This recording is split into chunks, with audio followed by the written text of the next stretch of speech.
Après 4 mois de lutte contre les terroristes dans l'est du Burkina Faso, le retour du troisième groupement des unités mobiles d'intervention est célébré ce 7 mars 2025 à Ouagadougou, cette mission ayant impliqué des combats intenses visés à reprendre le contrôle de zones précédemment sous l'emprise des groupes armés. Le retour des unités survient dans un contexte de réajustement sécuritaire au sein de l'Alliance des États du Sahel, qui repense sa stratégie antiterroriste après son retrait de la CEDEAO.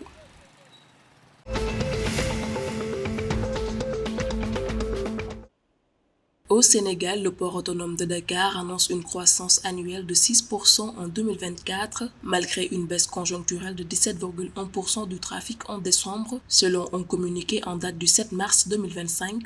Avec 24 millions de tonnes traitées, le port de Dakar a vu ses exportations augmenter de 68%, atteignant 5 millions de tonnes. Le trafic de conteneurs a progressé de 4% et les escales de navires ont augmenté de 6% et atteint 3000 navires, confirmant le rôle central du port autonome de Dakar dans l'économie régionale.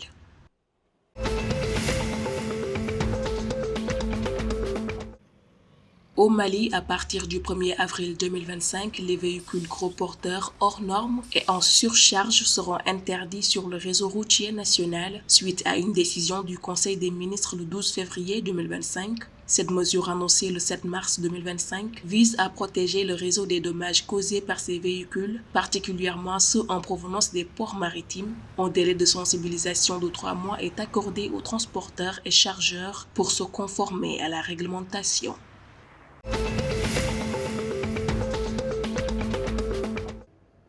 Le gouvernement togolais renforce son plan de lutte contre les inondations. Après avoir mobilisé 1,74 milliard de francs CFA en 2024 dans le cadre du plan de préparation et de réponse, 37 actions ont été réalisées, incluant l'évaluation des sites d'accueil des sinistrés et l'acquisition de matériel de pompage. Pour 2025, 26 nouvelles actions sont prévues avec un focus sur l'assainissement urbain, l'amélioration du drainage et l'intensification des campagnes de sensibilisation. On a plus de 17 milliards de francs CFA est attendu du Fonds vert pour le climat.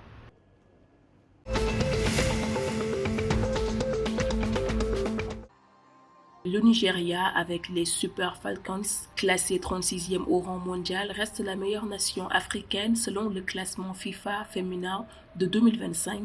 Djibouti fait une entrée historique à la 195e place, tandis que la Tanzanie et le Kenya progressent respectivement de 7 places. La Tunisie subit la plus grande chute, perdant 11 positions. Le classement inclut désormais 196 équipes et l'Afrique continue d'illustrer ses talents pour la Coupe du monde féminine 2027.